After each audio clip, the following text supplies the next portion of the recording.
নিরাপত্তা দিতে পারে, কেউ যেন কারো উপরে জুলুম না করে, অন্যায় না করে, সমাজের মানুষ যাতে শান্তির সঙ্গে বসবাস করতে পারে।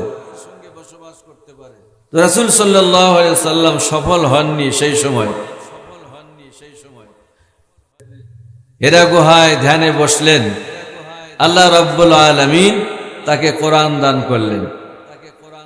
কোরআন দান করে বলছেন, এই যে কোরআন দিলাম, এই কোরআন দিয়া, এটি একটি কিতাব আমি নাজিল করেছি আপনার প্রতি, এটা দিয়ে আপনি মানুষদেরকে অন্ধকার থেকে আলোর দিকে নিয়ে আসুন। এরপরে বিশ্বনবী সাল্লাল্লাহু আলাইহি ওয়াসাল্লাম যখন এই কোরআন দিয়া মানুষদেরকে, সমাজকে সংশোধন করার চেষ্টা করলেন, তখন তিনি সফল হলেন। বলুন সুবহানাল্লাহ।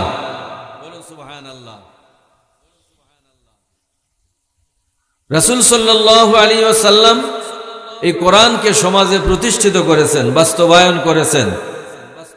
কিয়ামত পর্যন্ত এই কোরআন দিয়ে যারা সমাজকে সংশোধন করার, মানুষদেরকে সংশোধন করার জন্য চেষ্টা করবে, তারা সফল হবে। আর যারা কোরআন বাদ দিয়া সমাজে শান্তি আনয়নের চেষ্টা করবে, তারা চেষ্টা করবে মাত্র আছে না অন্য কোরআন, ওই কোরআনই আছে। তাতে কি কম বেশি করা হয়েছে? কথা বলেন না কেন? কম বেশি করা হয়নি, ওই কোরআনই আছে। তাহলে এই কোরআন দিয়ে বিশ্বনবী সাল্লাল্লাহু আলাইহি ওয়াসাল্লাম আইয়ামে জাহিলিয়াতের যুগের বর্বর লোকদেরকে সোনার মানুষে পরিণত করলেন। কিন্তু আজকে সেই কোরআনই আছে, কিন্তু মানুষের চরিত্রের পরিবর্তন হচ্ছে না কেন? কারণ হচ্ছে মানুষ যখন কোরআনের ছাঁচে নিজেকে গড়ে তুলবে, তখন ওই মানুষগুলি সোনার মানুষে পরিণত হবে। আর যদি কোরআন অনুযায়ী নিজেদেরকে গড়ে না তোলে, তাহলে তারা যতই সফল হবার চেষ্টা করুক, সম্ভব হবে না। আমরা এই যুগে দেখতেছি, কোরআন মজিদ দিয়ে যখন সমাজ সংস্কারের কথা বলা হয়, তখন তাদেরকে জঙ্গি বলা হয়। ঠিক না ভাই? ঠিক কথা বলবেন, কথা যদি বুঝতে পেরে থাকেন তাহলে বলবেন, জবাব দিবেন। আর যদি না বুঝেন তাহলে বলবেন যে বুঝিনি, আবার বলা হবে। কোরআন দিয়ে যখন সমাজ সংশোধনের কথা বলা হয়, সমাজ সংস্কারের কথা বলা হয়, কোরআনের সমাজ বিনির্মাণের কথা বলা হয়, তখন এই সমাজের শাসক শ্রেণী, যারা কোরআন বিরোধী শক্তি, তারা বলে এরা জঙ্গি। আর যদি কোরআন ছাড়া মানব রচিত বিধিবিধানের কথা বলা হয়, তাহলে তাদের কোনো বাধা নাই। এটা অত্যন্ত দুঃখজনক কথা। কারণ বাংলার জনসমষ্টি হলো শতকরা 92%, তাই না? মুসলমান। তো 92% মুসলমানের দেশে যারা ইমানের দাবি করে, যারা ইসলামের দাবি করে, যারা কোরআনের প্রতি ঈমান রাখে, আল্লাহর প্রতি ঈমান রাখে, পরকালের প্রতি ঈমান রাখে, বিশ্ব নবীকে রাসূল বলে বিশ্বাস করে, তারপরও সেই সমাজে কোরআন আর সুন্নাহ অনুযায়ী সমাজ পরিচালিত হবে না, তা হতেই পারে না, মেনে নেওয়াই যায় না।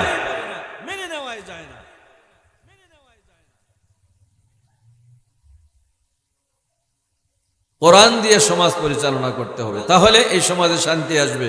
আমরা সবাই শান্তি চাই, শুধু মুসলমানরা না, মুসলমান, হিন্দু, খ্রিস্টান, বৌদ্ধ, ধর্ম বর্ণ নির্বিশেষে সবাই শান্তি চায়। ঠিক না বেটি? সবাই শান্তি চায়, কিন্তু শান্তি নাই কেন? কোরআন অনুযায়ী আমাদেরকে গড়ে তুলছি না। এই জন্য লক্ষ্য করে দেখুন, বিশ্বনবী সাল্লাল্লাহু আলাইহি ওয়াসাল্লাম বলেছেন, يوشك أن يأتي على الناس زمان لا يبقى من الإسلام إلا اسمه ولا يبقى من القرآن إلا رسمه مساجدهم عامرة وهي خراب من الهدى علماؤهم شر من تحت أديم السماء من عندهم تخرج الفتنة وفيهم تعود বাইহাকি শরীফের হাদিস রাসূল সাল্লাল্লাহু আলাইহি ওয়াসাল্লাম বলেন অতি শীঘ্র এমন এক জামানা আসবে যেই জামানায় ইসলামের নাম ছাড়া আর কিছু পাওয়া যাবে না ইসলামের নাম থাকবে কিন্তু ইসলামের আর কিছু থাকবে না নাম সর্বস্ব ইসলাম থাকবে আর কোরআনের কিছু রসম রেওয়াজ থাকবে কিন্তু কোরআনের কোনো বিধিবিধান সমাজে থাকবে না মাসাজিদুহুম আমিরাতুন ওয়া হিয়া খারাবুম মিনাল হুদা আর মসজিদ সমূহ প্রতিযোগিতামূলক পাকা হবে ইমারত হবে বিল্ডিং হবে কিন্তু হেদায়েত শূন্য হবে আর সেই জামানার ওলামাগণ আকাশের নিচে জমিনের উপরে সবচাইতে নিকৃষ্টতম হবে তাদের কাছ থেকে ফিতনা ছড়িয়ে পড়বে এবং সেই ফিতনা তাদের দিকেই প্রত্যাবর্তিত হবে আজকে লক্ষ্য করে দেখুন তো ইসলাম শুধু নাম সর্বস্ব আছে কোরআনের কিছু রসম রেওয়াজ আমরা মেনে চলি কিন্তু কোরআনের কোনো বিধিবিধান সমাজে বাস্তবায়ন হচ্ছে না নাই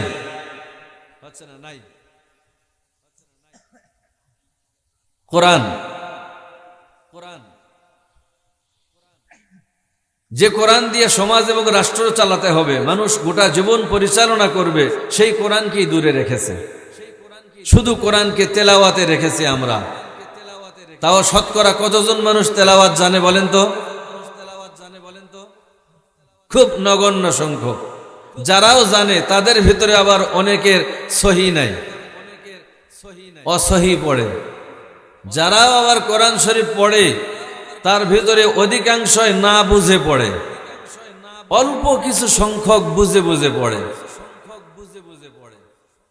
আবার এমন মানুষও আছে এই কোরআন মাজিদ অর্থ সহ বুঝে বুঝে পড়ার কথা বললে তারা বলে যে কোরআনের তাফসীর সকলের জন্য নয় এটা আলেমদের জন্য সাধারণ মানুষের জন্য নয় সাধারণ মানুষ কোরআন তেলাওয়াত করো এতেই যথেষ্ট সওয়াব হবে অথচ কোরআন মাজিদ বুঝে বুঝে পড়ার নির্দেশ আসছে আল্লাহ রাব্বুল আলামিন নিজেই বলেছেন ওয়ালাকাদ ইয়াসসারনাল কুরআনা লিযযিকরি ফাহাল মিন মুদ্দাকির কোরআন আমি উপদেশ গ্রহণের জন্য সহজ করে দিয়েছি উপদেশ গ্রহণের কেউ আছো কি তাহলে কোরআন মাজিদ আল্লাহ সহজ করে দিয়েছেন বোঝার জন্য অথচ আমরা কোরআন বুঝলাম না কোরআন না বুঝলে মানবো কি করে এজন্য কোরআন আমাদের বুঝতে হবে কোরআনের হক যদি আপনি আদায় করতে চান প্রথমে কোরআন শিক্ষা করতে হবে কোরআন শেখাতে হবে কোরআন বুঝতে হবে সেই অনুপাতে আমল করতে হবে এবং কোরআন দিয়া সমাজ এবং রাষ্ট্র চালাতে হবে তাহলেই যে উদ্দেশ্যে কোরআন আল্লাহ পাক নাজিল করেছেন সেই উদ্দেশ্য সফল হবে মানুষ শান্তিতে থাকবে গোটা সমাজটা জান্নাতি সমাজে পরিণত হয়ে যাবে কথা কি বুঝতে কষ্ট হচ্ছে ভাইরা হবার কথা নয় তাহলে এটা কি বেশি হয়ে গেছে নাকি আচ্ছা দেখুন কোরআন মাজিদ অনুযায়ী আমরা যদি আমাদের জীবন পরিচালনা না করি কোরআন অনুযায়ী যদি আমরা সমাজ না গড়ি তাহলে আমরা ক্ষতিগ্রস্ত হয়ে যাব সমাজের মানুষ যারা ভুল বুঝে ইসলাম ছাড়া বিভিন্ন তন্ত্র মন্ত্রের দিকে গিয়েছে তারা কোরআন না বোঝার কারণে যদি কোরআন বুঝতো তাহলে অন্য কোনো তন্ত্র মন্ত্রের দিকে তারা যেত না কোরআন আল্লাহ নাজিল করলেন আল্লাহ পাক যে দ্বীন আমাদেরকে দিয়েছেন এই দ্বীনের অনুসরণ করার জন্য, এই দ্বীনকে প্রতিষ্ঠিত করার জন্য আল্লাহ পাক নির্দেশ দিয়েছেন। কিন্তু এই কোরআন প্রতিষ্ঠা কি হবে নিজেরা পড়া জানে না, যারা জানে তারা বোঝে না, যারা বোঝে তারা সমাজে বাস্তবায়ন করার চেষ্টা করে না। এ কারণেই আমাদের আজকে দুর্গতি, যে মুসলমানরা তামাম পৃথিবীর মধ্যে নেতৃত্ব দিয়েছে, কর্তৃত্ব করেছে। ইসলামের সোনালী যুগে অর্ধজাহান মুসলিমরা শাসন করেছে, আজকে মুসলমানরা দেশে দেশে মার খায়। কারণ হচ্ছে একটা, যে মুসলমানরা আজকে কোরআন থেকে দূরে সরে গেছে।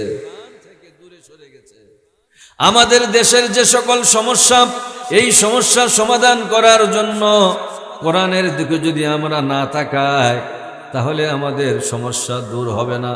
আমাদের সমাজের প্রধান সমস্যা হলো দারিদ্রতা। দারিদ্রতা দেখেন, বই পুস্তকও ছাত্রদেরকে পড়ানো হচ্ছে, আমাদের বাংলাদেশের প্রধান সমস্যা হলো দারিদ্রতা, বেকারত্ব।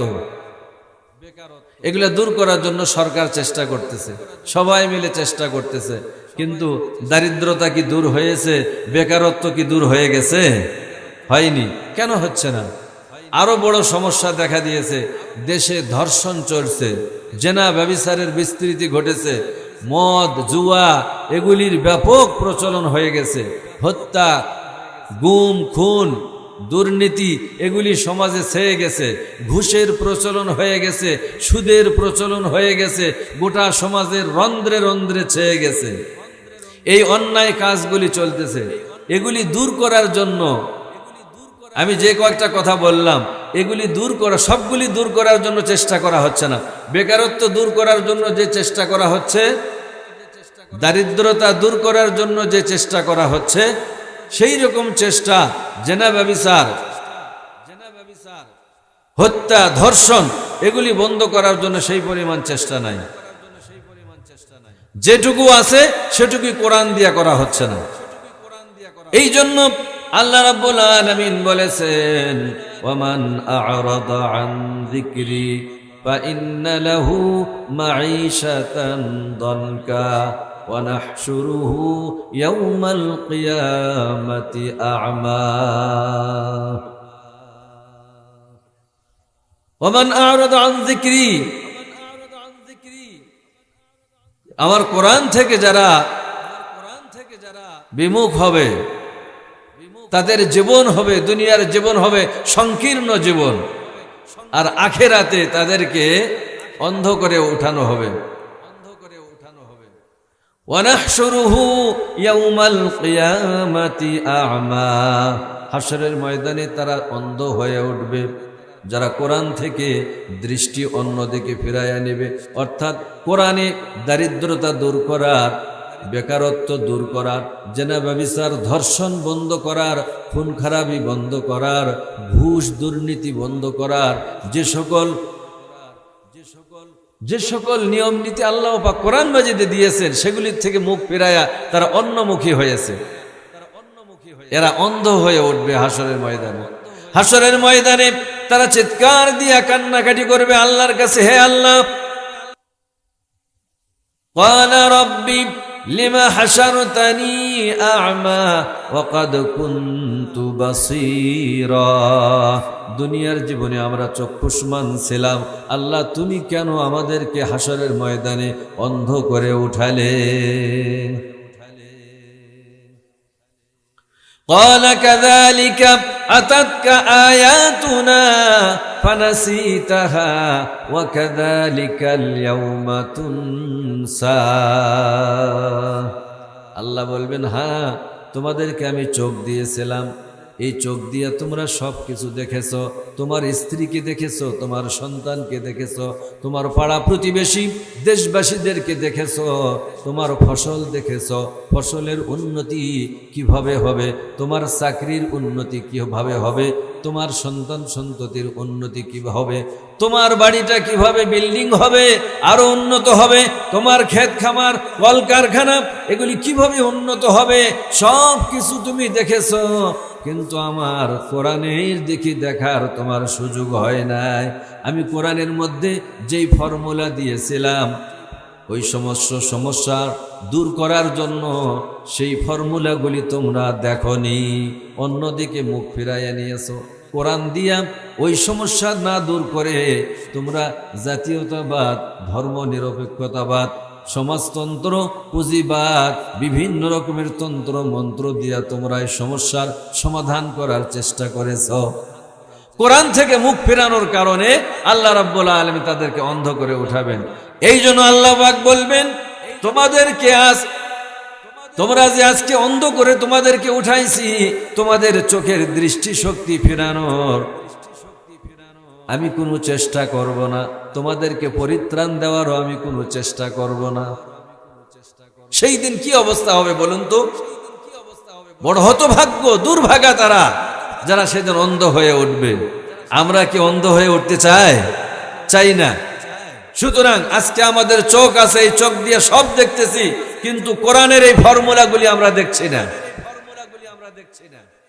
কোরআনে আল্লাহ সব ফর্মুলা দিয়েছেন।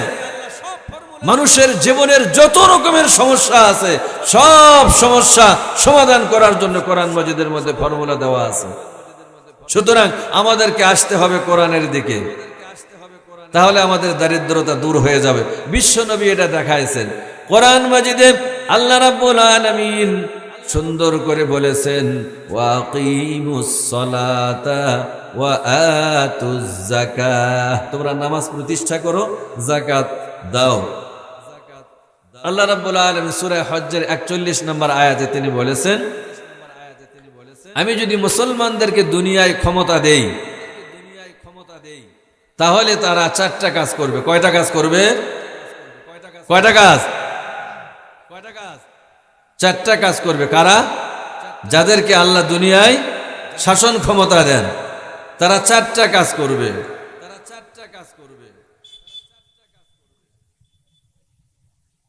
আকামুস সালাত ওয়া আতাউজ যাকাত ওয়া আমারু বিল মারুফ ওয়া নাহাউ আনিল মুনকার। এই 4টা কাজ করবে তারা। প্রথম নাম্বার, নামাজ প্রতিষ্ঠা করবে। শাসন ক্ষমতা দিলে নামাজ প্রতিষ্ঠা করবে, যাকাত ভিত্তিক অর্থ ব্যবস্থা চালু করবে, সৎ কাজে আদেশ করবে, অসৎ কাজে বাধা দান করবে। কয়টা কাজ? 4টা কাজ। বলেন তো, আমাদের দেশ বহুবার স্বাধীন হলো। 47-এ হচ্ছে, 71-এ হচ্ছে, আবার আমরা এই যে 5ই আগস্ট পরিবর্তন হলো। এত পরিবর্তন হচ্ছে, কিন্তু বলুন তো এই 4টা কর্মসূচি কি আমাদের সমাজে গ্রহণ করা হয়েছে? গ্রহণ করা হয়নি। তাহলে কোরআন বলতেছে, আমি যদি শাসন ক্ষমতা দেই, আমি যদি শাসন ক্ষমতা দেই মুসলমানদেরকে, তাহলে তারা 4টা কাজ করবে। কিন্তু এই 4টা কর্মসূচি আজও কেউ নেয়নি।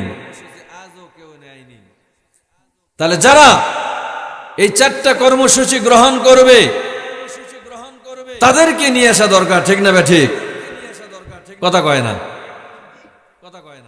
আমি তো কোরআন থেকে বলতেছি। সূরা হজ্জের কত নম্বর আয়াত বললাম? 41 নম্বর আয়াত। আপনারা বাড়িতে গিয়ে দেখবেন, বিস্তারিত দেখবেন। আল্লাহ রাব্বুল আলামিন বলেন, আমি যদি মুসলমানদেরকে ক্ষমতা দেই, আল্লাযীনা ইম্মাক্কান্নাহুম ফিল আরদ, আমি যদি মুসলমানদেরকে শাসন ক্ষমতা দেই, তারা এই 4টা কাজ করবে। আকামুস সালাত, নামাজ প্রতিষ্ঠা করবে। নামাজ প্রতিষ্ঠা কি বর্তমানে নামাজ প্রতিষ্ঠিত আছে? নাই। নামাজ শুধু আমরা পড়ি। সমাজের মানুষ মনে করে নামাজ পড়লে সওয়াব আছে, না পড়লে কিছু নাই, মুবাহ পর্যায়ে আছে। কিন্তু নামাজ যে সমাজে প্রতিষ্ঠিত থাকবে, সেই সমাজে প্রত্যেকের নামাজ বাধ্যতামূলক। প্রত্যেকেই নামাজ পড়বে, শুধু পাগল ছাড়া, নাবালক ছাড়া সবাই নামাজ পড়বে। এই নামাজ প্রতিষ্ঠার মাধ্যমে মানুষের চরিত্র গঠন হবে। কিভাবে চরিত্র গঠন হবে? নামাজের মধ্যে মানুষ এই কোরআন পড়ে কিনা? কোরআন পড়বে, কোরআন দিয়া সমাজ গড়বে, কোরআন দিয়া নিজের চরিত্রকে পাল্টায়া নেবে। তাহলে নামাজের মাধ্যমে মানুষের চরিত্র পরিবর্তন হবে। কারণ 5 বার যখন সে নামাজ পড়তে যাইবে, আল্লাহর আনুগত্য করে সে। এবং মসজিদ হলো মুসলমানদের প্রাণকেন্দ্র। মসজিদ থেকেই বিশ্বনবী সাল্লাল্লাহু আলাইহি সাল্লাম রাষ্ট্র পরিচালনা করেছেন। মসজিদ থেকেই সকল জিনিসপত্র বন্টন করেছেন। মসজিদে তিনি বিচার ফায়সালা করেছেন। সকল কর্মকাণ্ডের কেন্দ্রবিন্দু ছিল মসজিদ। সুতরাং মসজিদে যারা 5 বার যাবে, এবং মসজিদ থেকে বিশ্বনবী সাল্লাল্লাহু আলাইহি সাল্লাম জিহাদের ঘোষণা দিতেন, সকল কার্যক্রম পরিচালনা করতেন। সুতরাং 5 বার যারা মসজিদে যাবে, বিশ্বনবীর আদলে মসজিদগুলি চলবে, আর ওই মসজিদ থেকে যে ঘোষণা আসবে তা তারা বাস্তবায়ন করার জন্য চেষ্টা করবে। নামাজের মাধ্যমে চরিত্র সংশোধন হবে। ইন্না সলাতা তানহা আনিল ফাহশাই ওয়াল মুনকার, নিশ্চয় নামাজ অশ্লীল এবং নির্লজ্জ কাজ থেকে মানুষকে বিরত রাখে। তাহলে নামাজের মাধ্যমে মানুষের চরিত্র গঠন হবে। ওয়া আতাউজ যাকাত, আর যাকাত ভিত্তিক অর্থ ব্যবস্থা চালু করার মাধ্যমে মানুষের বেকারত্ব দূর করা হবে। যে কোনো ভূখণ্ডে ইসলামের এই দেওয়া যাকাত ব্যবস্থা, যে কোনো ভূখণ্ডে ওই এলাকার ধনীদের উপরে যাকাত ফরজ করা হয়েছে 40 ভাগের 1 ভাগ। ওই পরিমাণ যাকাত যদি তারা সঠিকভাবে দেয়, ওই সমাজের মানুষের দারিদ্রতা থাকবে না, হাই হাই নাই নাই থাকবে না। বেকারদের কর্মসংস্থানের ব্যবস্থা হবে যাকাতের মাধ্যমে। কিন্তু এই যাকাত আজকে হয়েছে দয়ার দান। মনে চাইলো দিল, মনে নাই চালে না দিল। আর যেদিন যাকাত দেবে ঘোষণা করা হয়েছে, ওই যাকাত নিতে এসে মানুষ পায়ের নিচে পিষ্ট হয়ে মরে। খবর শোনেননি আপনারা পত্রিকায়? ঢাকায় যাকাত দেওয়ার জন্য ঘোষণা দিয়েছে, অমুক দিন যাকাত দিবে। ওই যাকাতের টাকা নেওয়ার জন্য, কাপড় নেওয়ার জন্য মানুষ লাইন ধরছে। ভিড়ের চোটে পায়ের নিচে পড়ে পিষ্ট হয়ে 6 জন লোক মারা গেছে। তাহলে বাঁচার জন্য যাকাত নিতে গেছিল, যাইয়া মরলো। কারণ কি? যাকাত সঠিক নিয়মে দেওয়া হয়নি।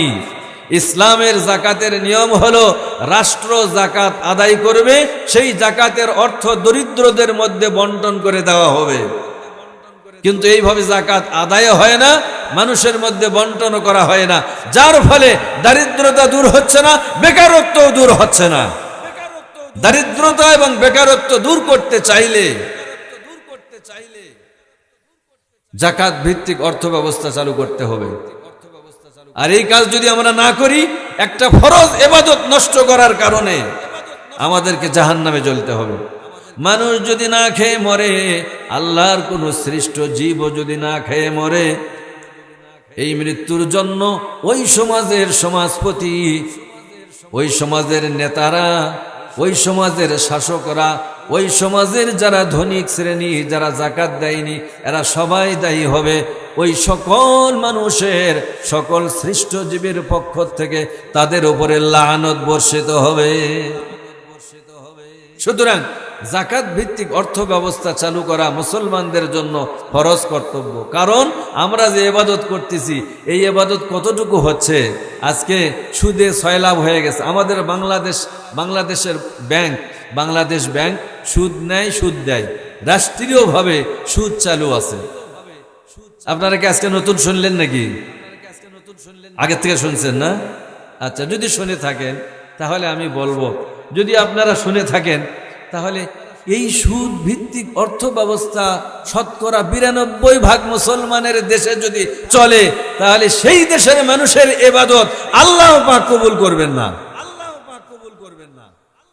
আপনি মসজিদ বানাচ্ছেন, এই মসজিদের ভিতরে আপনি বিল্ডিং করতেছেন, এখন যখন চাঁদা ধরছেন, যারা সুদের কারবার করে ওরা মোটা অঙ্কের টাকা দিল। আমরা খুশি হইয়া ইমাম সাহেব সহ সব মুসল্লি মিলা দোয়া করলো, যাক বা এই 10,000 এটা দিছে, নারায়ে তাকবীর, আল্লাহু আকবার, আল্লাহ বেহেশত নসিব করুক, এরকম দোয়া করি না আমরা? ইমাম সাহেব দোয়া করে। এত বড় দাতা আমি দেখিনি। 10,000 এটা দিছে। 10,000 এটার দাম কত? 1 লক্ষ টাকা। কিন্তু সেক্রেটারি সাহেব আমার মন খারাপ করেন না, আপনাকে মসজিদের কথা বলতেছি না, আমি গোটা দেশের কথা বলতেছি। কথা বুঝতে পারতেছেন? টাইলস যখন করা লাগবে, দেখেন যে ওরা আগে মোটা অঙ্কের টাকা দিছে। এসি করা লাগবে, ওরা মোটা অঙ্কের টাকা দিছে।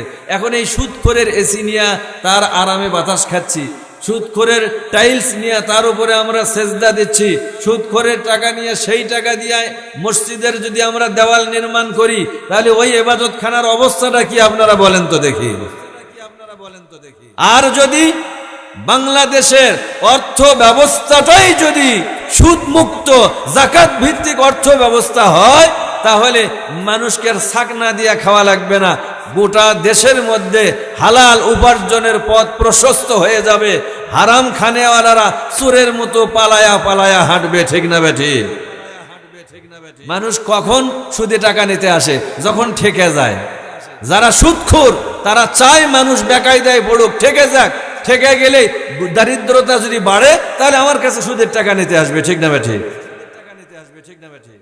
আর যদি মানুষ গরিব না হয়, অন্তরে ধনী হয়, সচ্ছল হয়, তাহলে জাকাতের সুদের টাকা নিতে আসবে না। এই জন্য যারা সুদ খায়, সুদের লেনদেন করে, সুদের অর্থ ব্যবস্থা চালু করে, তারা কখনো চায় না জাকাত ভিত্তিক অর্থ ব্যবস্থা চালু হোক, ঠিক না বেঠি? সুতরাং জাকাতের মাধ্যমে মানুষের বেকারত্ব দূর করা হবে এবং দারিদ্রতা দূর করা হবে। আর তা'মুরুনা বিল মারুফ নাহি আনিল মুনকার, সৎ কাজে আদেশ, অসৎ কাজে বাধা দান করার কাজ করবে।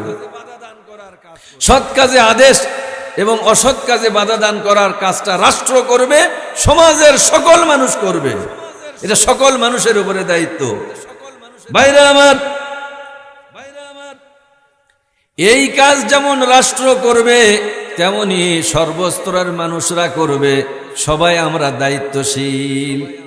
বিশ্বনবী সাল্লাল্লাহু আলাইহি ওয়াসাল্লাম বলেছেন, আলা কুল্লুকুম রাঈন ওয়া কুল্লুকুম মাসউলুন আন রাইয়াতিহি। তোমরা প্রত্যেকেই দায়িত্বশীল, আর তোমাদের প্রত্যেকের দায়িত্বের ব্যাপারে জিজ্ঞাসাবাদ করা হবে। এই হাদিসের মাধ্যমে পরিষ্কার বলে দেওয়া হয়েছে সব মানুষ দায়িত্বশীল। আপনারা বলবেন যে না, আমরা দায়িত্বশীল নই, তো আমরা কোনো জায়গার নেতা নই। আপনি আপনার বাড়ির নেতা, ঠিক না বেঠিক? আপনি আপনার বাড়ির নেতা। আপনি যদি বলেন আমার বাড়িও নাই, তাহলে তারপরেও আপনি নেতা। কিসের নেতা? কিসের দায়িত্বশীল? আপনারকে আল্লাহ পাক অঙ্গ প্রত্যঙ্গ দিয়েছে, দুটা চোখ দিয়েছে, দুটা হাত দিয়েছে, দুটা কান দিয়েছে, পা দিয়েছে। এই যে অঙ্গ প্রত্যঙ্গ, এই অঙ্গ প্রত্যঙ্গগুলি ইচ্ছা করলে আপনি ভালো কাজেও লাগাতে পারেন, মন্দ কাজেও লাগাতে পারেন। আপনি ভালো কাজে লাগান কিনা এটা, এবং মন্দ কাজ থেকে নিজেকে বিরত রাখেন কিনা, এটা কে দেখছেন? আল্লাহ রাব্বুল আলামিন। সুতরাং এই অঙ্গ প্রত্যঙ্গ পরিচালনার জন্য আপনি দায়িত্বশীল। অতএব আপনার এই দায়িত্বের ব্যাপারে জিজ্ঞাসাবাদ করা হবে। ভাইরা আমার, তাহলে আমাদেরকে এই ব্যাপারে জিজ্ঞাসাবাদ করা হবে। এই জিজ্ঞাসাবাদের জন্য আমাদের প্রস্তুতি নেওয়া দরকার আছে না নাই? এই জিজ্ঞাসাবাদ কোথা থেকে শুরু হবে? কবর থেকে, তাই না? দুনিয়াতে তো জিজ্ঞাসাবাদ করবার জন্য কেউ আসবে না। কবরে গেলেই প্রথমে সওয়াল জবাব হবে। এটা আমরা জানি না? জানি, সবাই জানি। জানি, এবং আমরা প্রশ্নের জবাব ঠিক করে রাখছি, তাই না? কি প্রশ্নের জবাব ঠিক করে রাখিনি? জি, দেখুন, প্রশ্নের জবাব আমরা এইভাবে ঠিক করে রাখছি। কিভাবে? যে যখন ফেরেশতারা জিজ্ঞাসা করবে মান রব্বুকা, তোমার রব কে? আমরা বলে দেব আমাদের রব আল্লাহ। মা দীনুকা, তোমার দিন কি? কোন দিন, কোন জীবন ব্যবস্থা তুমি মানে আসছো, এটা জিজ্ঞাসা করবে। তখন আমরা জবাব দেব আমার দিন হলো ইসলাম। মান নবিয়ুকা, রাসূল সাল্লাল্লাহু আলাইহি ওয়াসাল্লামকে দেখায়া বলা হবে হাজার রাজুল, এই ব্যক্তিকে। রাসূল সাল্লাল্লাহু আলাইহি ওয়াসাল্লামকে দেখা, আমরা তখন বলে দেব ইনি মুহাম্মদ সাল্লাল্লাহু আলাইহি ওয়াসাল্লাম। এটা বলে দেব। এই প্রশ্নের জবাব আমরা ঠিক করে রাখছি, ঠিক কিনা? কিন্তু এই প্রশ্নের জবাব ঠিক করে রাখলেও কিন্তু জবাব দেওয়া যাবে না। কেন যাবে না? এই তিনটা প্রশ্নের জবাব যদি আমরা দিতে চাই, আল্লাহকে যদি রব মানি, তাহলে ওই আল্লাহর গোলামি করতে হবে, আল্লাহর দাসত্ব করতে হবে, আল্লাহর বিধানকে মেনে চলতে হবে, ঠিক না বে ঠিক? আল্লাহর বিধানকে আমরা মেনে চলতেছি, সে কথাই তো আমি শুরুর থেকে বলে আসতেছি। আল্লাহকে যারা রব মেনেছে, আল্লাহ রাব্বুল আলামিনকে সার্বভৌম ক্ষমতার মালিক মনে করবে।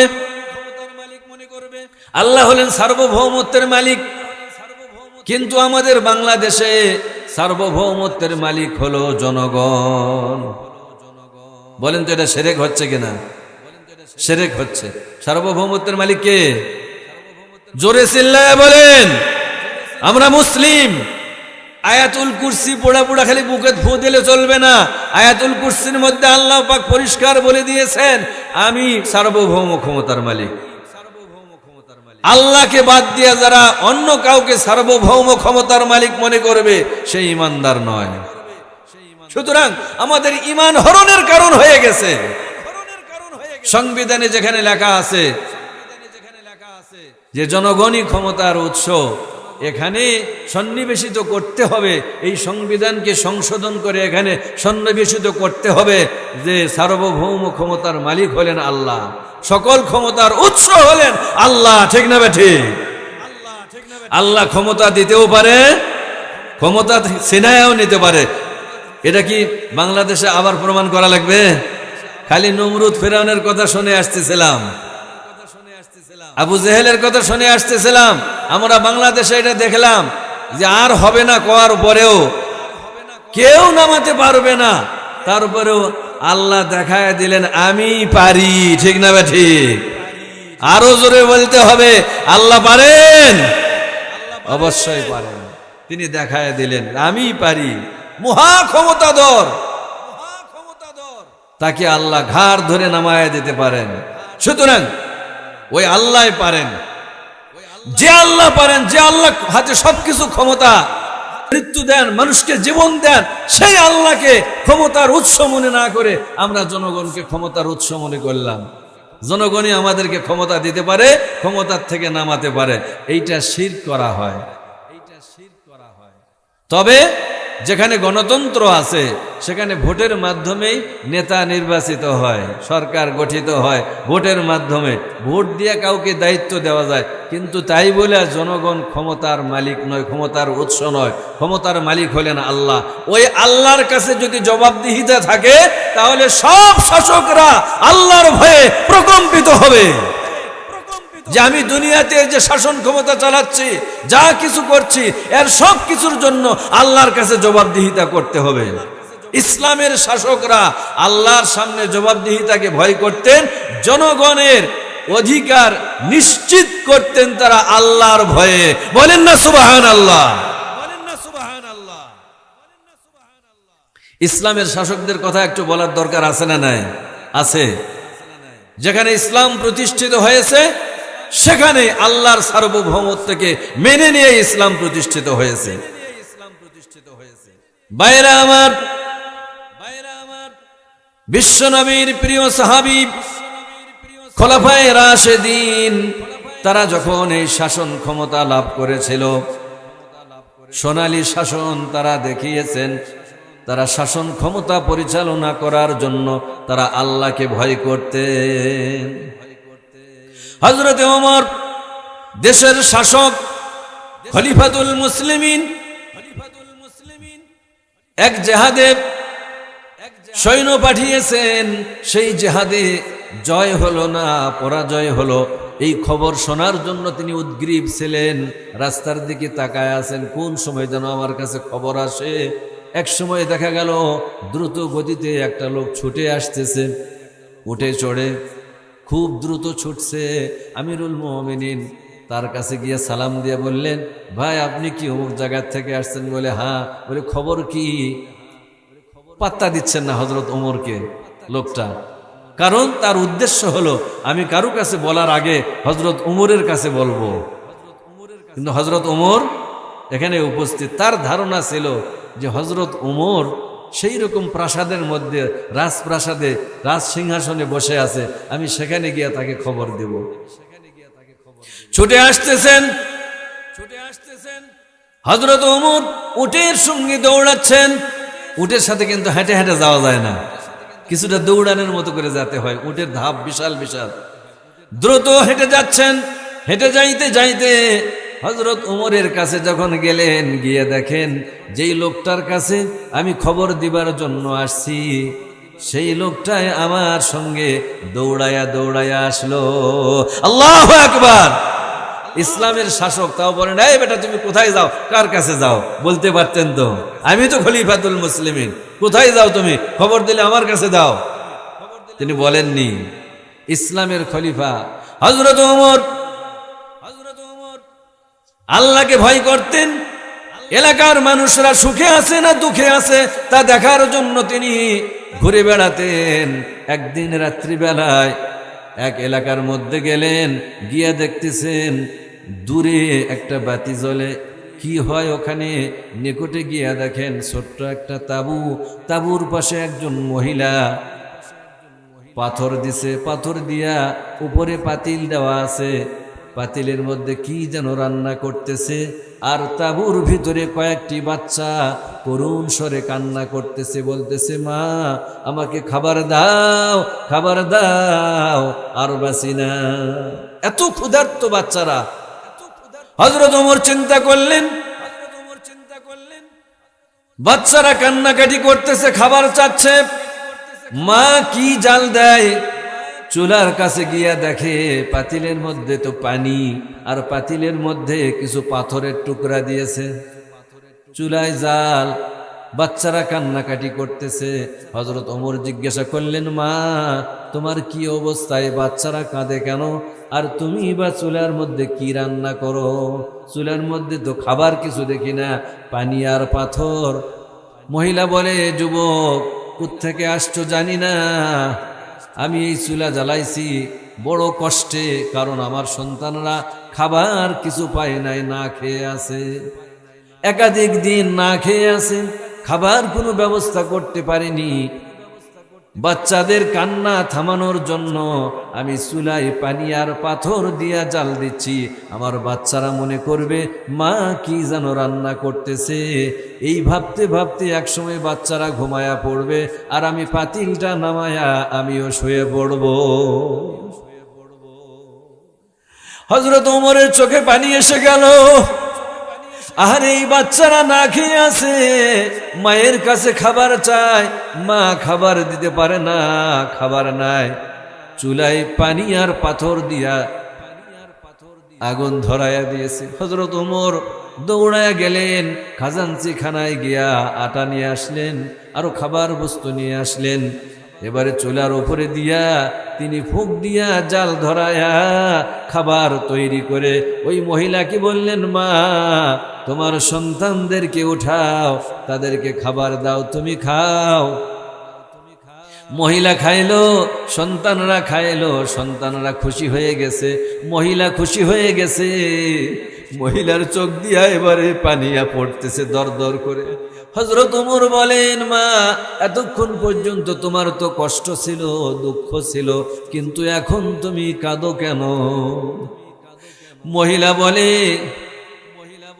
আমি কাঁদতেছি এই জন্য, আমি শুনেছি হযরত ওমর তিনি নাকি মানুষের খুব উপকার করে, মানুষের দুঃখ দুর্দশা দেখেন।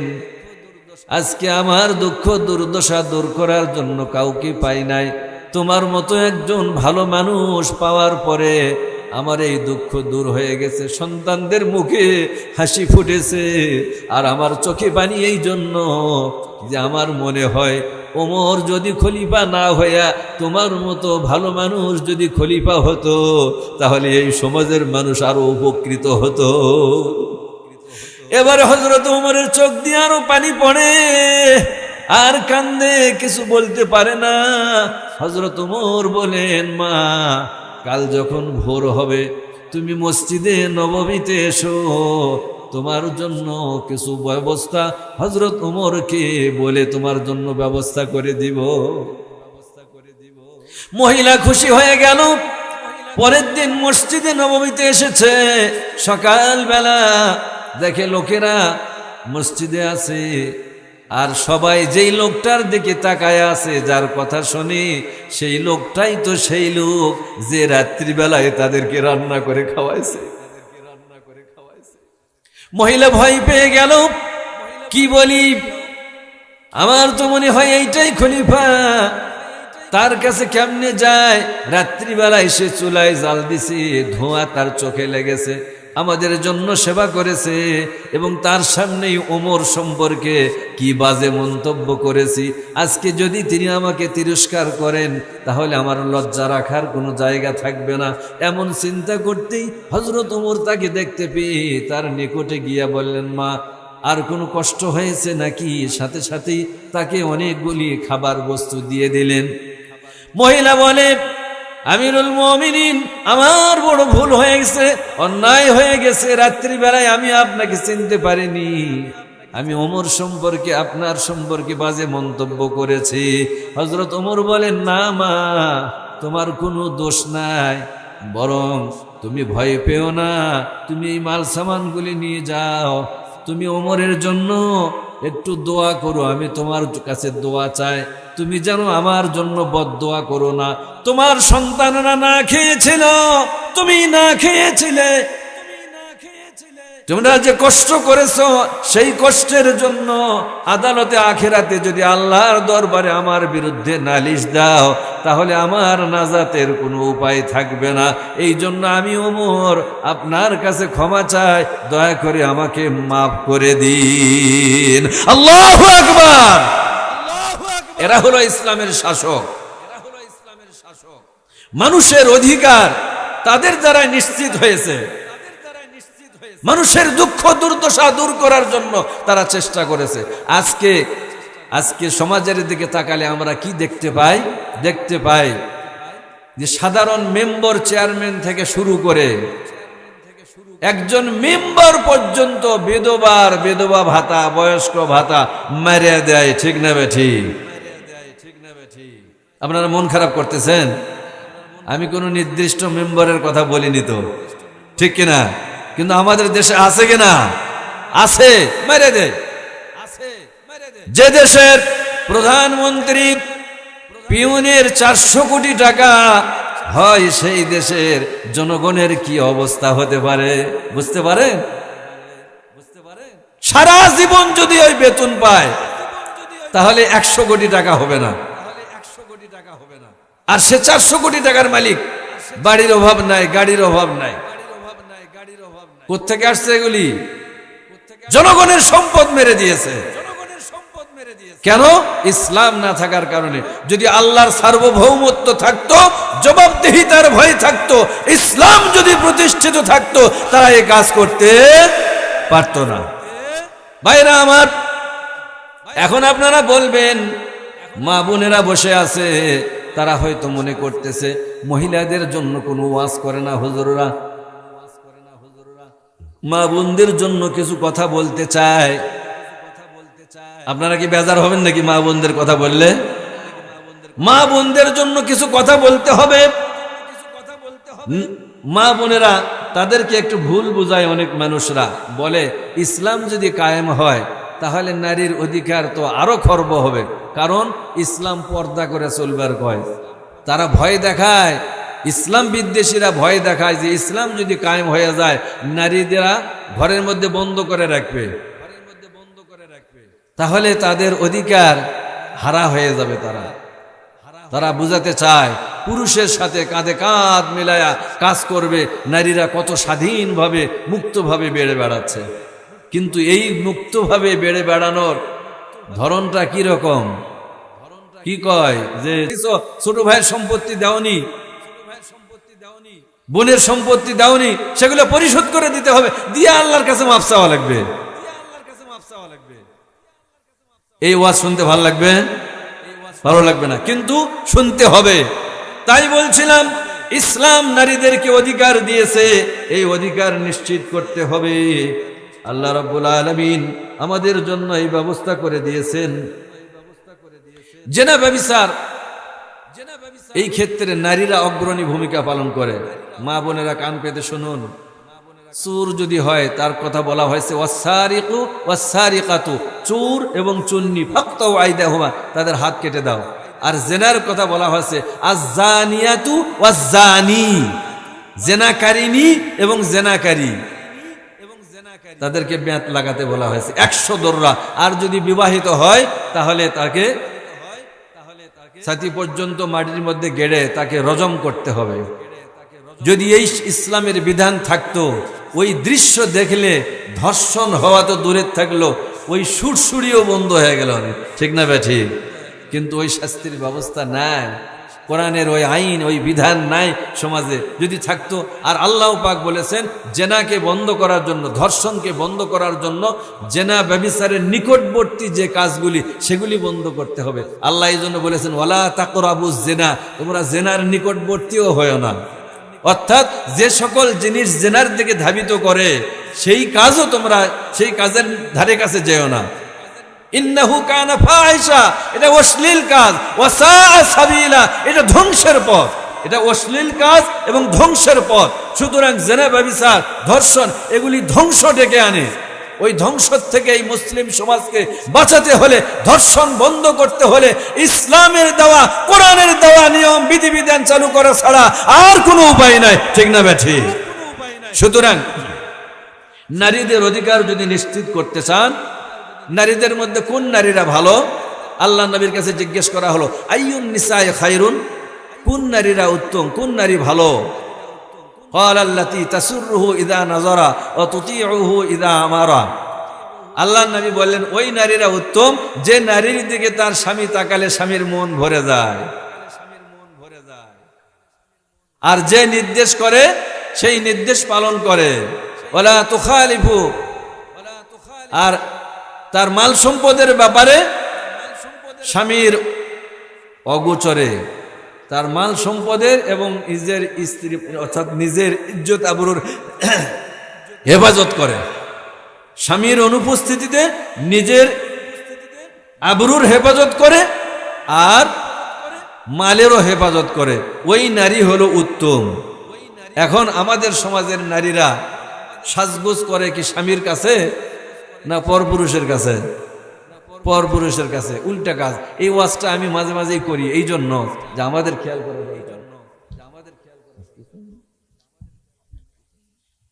ভাইরা আমার,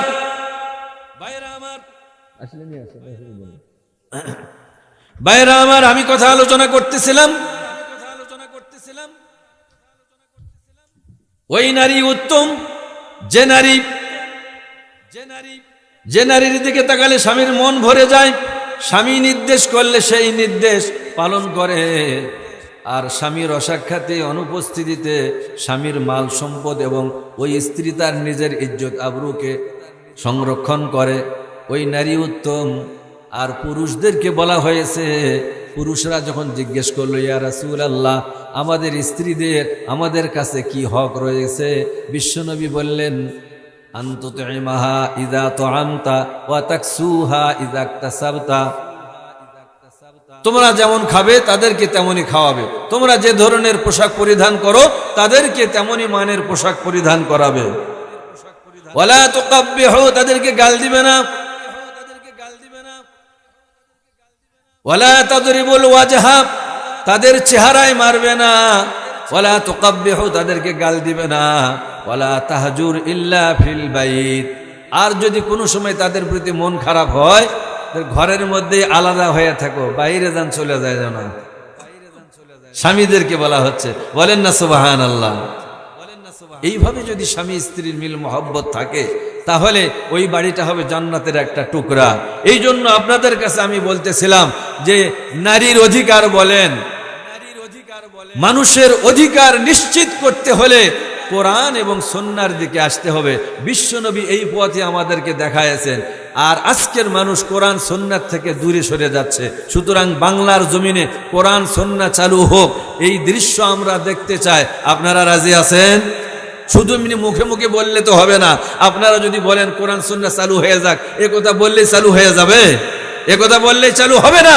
কারণ আপনি যদি জমির ধারে যায় একেবারে হাজার দানা তসবিহ নিয়ে তসবিহ তেলাওয়াত করে 2 হাত উপরের দিকে উঠে যদি বলেন আল্লাহ এই জমিতে ভালো একটা ফসল দেও, বীজ বপন করলেন না, নিড়ানি দিলেন না, লাঙ্গল চাষ করলেন না, তাহলে মানুষের যখন ধান কাটে তখন আপনি ধান কাটতে গেলে ধান পাবেন নাকি? পাবেন না। তাহলে জমি রোপণ করতে হবে, নিড়ানি দিতে হবে, সার খোল দিতে হবে, তারপরে জমিতে ফসল পাবেন। যেমন একটা লোক এসে বলেছিল, পীর সাহেবের কাছে দোয়া চাচ্ছিল, হুজুর আমার জন্য দোয়া করবেন যেন বেটা চল হয়। তো এই 1 বছর পরে পীর সাহেব আছে আবার আসে, করছে হুজুর এরা দোয়া করেন। তো করছে বেটা তোমাকে তো গত বছর দোয়া করছিলাম, কি ব্যাপার ছেলে হয়নি? কয় না হুজুর। কয় বিয়ে করছো কতদিন আগে? কয় না বিয়ে তো করিনি। আচ্ছা ওই বিয়ে করিনি আর সোল হবে কেমনে? পাগলামি না? তাহলে বিয়ে করতে হবে, তারপরে সন্তানের জন্য দোয়া করতে হবে। বিয়ে না করে সন্তানের জন্য দোয়া করলে কাম হবে নাকি? হবে না। আমি এটা কেন বললাম? এই জন্য বললাম, এই সমাজে কোরআন এবং সুন্নাহকে প্রতিষ্ঠিত করার জন্য আমি আপনি যদি চেষ্টা না করি, তাহলে কি কোরআন সুন্নাহ চালু হবে? জমি ধান যদি না হয় আর এই সমাজে ইসলাম এমনি এমনি কায়েম হয়ে যাবে।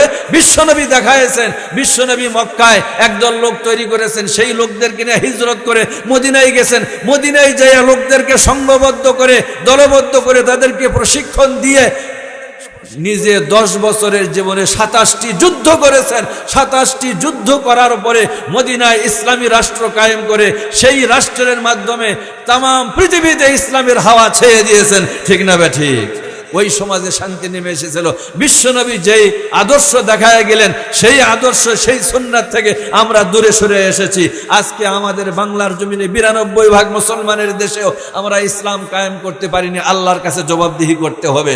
আজকে আমরা চাচ্ছি যে আমরা রাস্তার ডান ধার দিয়ে চলবো, সুদ বন্ধ হয়ে যাক, ঘুষ বন্ধ হয়ে যাক, দুর্নীতি বন্ধ হয়ে যাক, ইসলামের সবকিছু নিয়ম চালু হোক। কিন্তু যেই সংসদে আইন পাশ হবে, ওই সংসদে আমরা যাতে রাজি নাই। ওই সংসদে কোনো ভালো মানুষ যাওয়ার জন্য যদি চেষ্টা করে, তাহলে আমরা বলি এই ক্ষমতার লোভে আসছে। এরকম বলে কিনা মানুষ?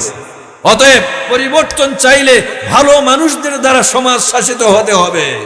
আর ভালো মানুষ দিয়ে যদি সমাজকে শাসন করতে পারে আল্লাহর আইন দিয়া, তাহলে এই সমাজটার পরিবর্তন হতে পারে, অন্যথায় পরিবর্তন হওয়া সম্ভব নয়। সুতরাং এই সমাজকে পরিবর্তন করার জন্য যদি আমাদেরকে মাল দেওয়া লাগে, জান দেওয়া লাগে, আপনারা দিতে রাজি আছেন? কারা কারা রাজি আছেন? একটু আল্লাহকে দু হাত উঁচু করে দেখান। নারায়ে তাকবীর, নারায়ে তাকবীর। আল কোরআনের আলো, আল হাদিসের আলো, আমার নেতা তোমার নেতা, আমার নেতা তোমার নেতা। নারায়ে তাকবীর। কি ব্যাপার, আমার নেতা তোমার নেতা বললে বিশ্বনবী মোস্তফা একথা বলতে সমস্যা আছে? তো আওয়াজ কেন ছোট হয়ে যায়? নেতাকে চেনেন না? আমরা কত নেতাকে চিনলাম অমুক নেতার আদর্শে আমরা গড়ি, কিন্তু ওগুলা নেতা না। এই নেতাদের খবর পাওয়া যাবে না। কাল হাসরের ময়দানে আমরা যখন উঠব, তখন আমরা দেখব জাহান্নামে যাওয়ার আগে সব লোকেরা বলবে আল্লাহর কাছে, কি বলবে? وقال الذين كفروا ربنا أرنا الذين أضلانا من الجن والإنس نجعلهما تحت أقدامنا ليكونا من الأسفلين। আল্লাহ রাব্বুল আলামিন কোরআন মজিদে বলছেন, যারা কাফির, যারা অবিশ্বাসী, যারা ইসলামকে কায়েম করে না, ইসলামের বিরোধিতা করে, তারা হাসরের ময়দানে জাহান্নাম সামনে দেখবে, জাহান্নামে যাবে। যাওয়ার আগে তারা বলবে, আল্লাহ, যেই সকল নেতা নেত্রীরা আমাদেরকে এই জাহান্নামের পথে চালাইছে, যে নেতারা আমাদেরকে ভুল পথে চালাইছে, এই নেতা নেত্রীদেরকে আমাদের সামনে নিয়ে আসা হোক, আমরা তাদের বুক পিষ্ট করে তারপরে জাহান্নামে যাব। সেই দিন নেতাদের কি দুর্গতি হবে! ওই নেতাদেরকে দেখে আমরা আরো দূরে সরে থাকতে চাইবো, কারণ ওই নেতারা জাহান্নামের পথে নিয়ে যাচ্ছে। আর ইসলামের যারা নেতৃত্ব করতেছে, কোরআন সুন্নাহ যারা চালু করতে চায়, ওই সকল নেতৃত্ব আপনাদেরকে জান্নাতের পথে নিয়ে যাবে। সুতরাং আমরা যেন ভুল পথে না চলি, ওই সকল নেতাদেরকে আমরা মানব না। আমাদের নেতা হলেন বিশ্বনবী মুহাম্মদুর রাসূলুল্লাহ সাল্লাল্লাহু আলাইহি ওয়াসাল্লাম। রাসূলকে যদি নেতা মানেন, তাহলে রাসূলের আদর্শকে মেনে চলতে হবে। আল্লাহ নবী বলেছেন, লা ইউমিনু আহাদুকুম হাত্তা ইয়াকুনা হাওয়াহু তাবাআন লিমা জিতু বিহি, তোমরা ততক্ষণ পর্যন্ত পূর্ণ মুমিন হতে পারবে না যতক্ষণ পর্যন্ত আমার আনিত আদর্শের অনুগত তোমাদের ইচ্ছা বাসনা ঝোঁক প্রবণতা সব কিছুকে করে না দিবে। সুতরাং আমাদেরকে বিশ্ব নবীর আদর্শের অনুসরণ করে চলতে হবে। সবাই রাজি আছেন ইনশাআল্লাহ? নারায়ে তাকবীর।